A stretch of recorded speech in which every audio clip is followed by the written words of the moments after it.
శరత్ గారు రావట్లేదా? ఓకే, వి ప్రకాష్ గారు చెప్పండి. సో ఒకటి ఇప్పుడు రెండు సినారియోస్ తెలంగాణలో శరత్ గారు జాయిన్ అయిన తర్వాత తెలంగాణలో ఈ బై ఎలక్షన్ నాకు మునుగోడు హుజురాబాద్ దాన్ని తలపిస్తుంది అవును, డబ్బులకు సంబంధించిన ఖర్చులో. ఇంకే బై ఎలక్షన్ జరిగినా మనం మినిమం 150-200 కోట్ల ఖర్చు అన్ని పార్టీల నుంచి ఎక్స్పెక్ట్ చేయాలా? అంటే సిచ్యువేషన్ బట్టి ఉంటుంది భరత్. ఇప్పుడు కొద్దిగా లీడ్ లో ఉన్నాము, మనకు ఒక 10% ఎడ్జ్ ఉంది అనుకున్నప్పుడు అంత ఖర్చు పెట్టకపోవచ్చు. బట్ అవతల పార్టీ పెడుతుంది, దాన్ని తట్టుకోవడానికి కొంత పెట్టాల్సి వస్తుంది.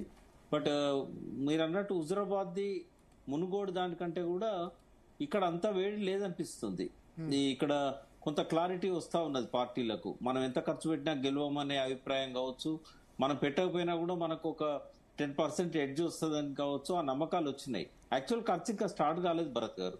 ఇప్పుడు ఓన్లీ బూత్ కమిటీలకు వాళ్ళ క్యాంపెయిన్ ఖర్చు, భోజనాల ఖర్చు వరకే ఇస్తున్నారు. అంటే ఒక 10-20% కూడా కాలేదు. మళ్ళీ ఓటర్లకు లాస్ట్ డే మంచుడు అయితే అంటే ఇక్కడ మనకు ఊర్లలో ఉన్నట్టుగా ఇక్కడ అంత ఖర్చు ఉండదు.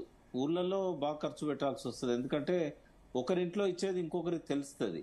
ఇక్కడ సిటీలో అట్లా ఒక బస్తీలలో కొంతవరకు అట్లా ప్రచారం అవుతుంది తప్ప ఈ ఎక్కువ అపార్ట్మెంట్స్ గానీ కాలనీస్ గానీ అక్కడ ఎవరికి ఇస్తున్నారు అనేది పక్కవాడికి తెలియదు. అపార్ట్మెంట్ వాళ్ళు అడుగుతున్నారు, మా అపార్ట్మెంట్ పెయింటింగ్ చేయించుకోవాలి ఇవ్వండి అడుగుతారు.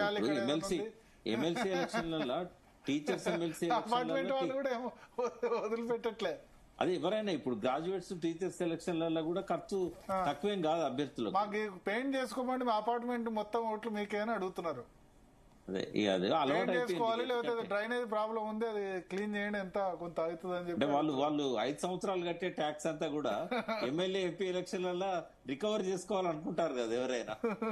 అది సహజంగా జరుగుతుంది. బట్ వాటితో కంపేర్ చేసినప్పుడు ఈసారి అంత ఖర్చు ఉండకపోవచ్చు. ఖర్చు నాకైతే కనబడుతుంది సార్. బీఆర్ఎస్ నుంచి మొత్తం ఎమ్మెల్యేలు అంచర్లు అందరూ వచ్చి దిగి ఇక్కడనే స్టే చేస్తున్నారు, వాళ్ళకి ఫుడ్ ఖర్చు కనిపిస్తుంది. కాంగ్రెస్ నుంచి రోజుకు ఒక్క బై ఎలక్షన్ కు 8 రోడ్ షోలు రేవంత్ రెడ్డి, కేటీఆర్ ఇప్పటికి 4-5, రేపు ఒకటి 6 రోడ్ షోలు.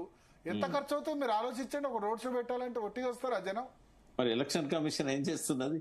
ఈ లెక్కలన్నీ చూడాలి కదా. ఒక్కటి కాదు 8 రోడ్ షోలు ముఖ్యమంత్రి ఇప్పటి వరకు. అంటే ఒక బై ఎలక్షన్ కి 8 రోడ్ షోలు. అసలు బై ఎలక్షన్ గతంలో కేసీఆర్ ప్రచారమే చేయకపోతుండే. తర్వాత ఏంది, ఆ తర్వాత హుజురాబాద్ మునుగోడులోనేమో చేశారు ప్రచారం, 1-2 ర్యాలీస్ పెట్టారు. హుజురాబాద్ కూడా కేసీఆర్ గారి మీటింగ్ రోజు ఏదో ప్రాబ్లం వచ్చి అసలు హుజురాబాద్ కి ఆయన వచ్చినట్టు నాకు గుర్తు. నగర్ లో క్యాన్సిల్ అయింది, హుజురాబాద్ వచ్చారు. అండ్ దుబ్బాక కూడా రాలేదు. దుబ్బాక లేదు, నేను చెప్పేది మునుగోడు హుజురాబాద్ మాత్రం వచ్చారు బ్రహ్మాండంగా. ఓకే బ్రహ్మాండంగా కంపెయిన్ చేశారు. 105 విలేజ్ల్లో ఒక ఇన్ఛార్జ్ తీసుకున్నారు కేసీఆర్. సరే 1-2 రోజులు వచ్చారు, 8 రోడ్ షోలు ఇట్లా లేదు. సో 8 రోడ్ షోలు రేవంత్ రెడ్డి, కేటీఆర్ ఇప్పటి వరకు 5-6 రోడ్ షోలు.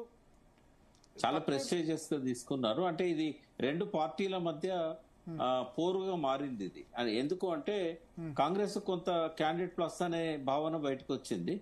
దాంతో ఇప్పుడు సునీత గారికి కూడా వారికి ఉన్న భర్త చనిపోయింది అనే సానుభూతి అనేది వారికి కూడా ప్లస్ అయింది. బట్ ఈ 2 ప్లస్ పక్కకు పోయి కాంగ్రెస్ వర్సెస్ బీఆర్ఎస్ జనరల్ గా అసెంబ్లీ పార్లమెంట్ ఎలక్షన్లలో పార్టీలో ముఖ్యమైతాయి.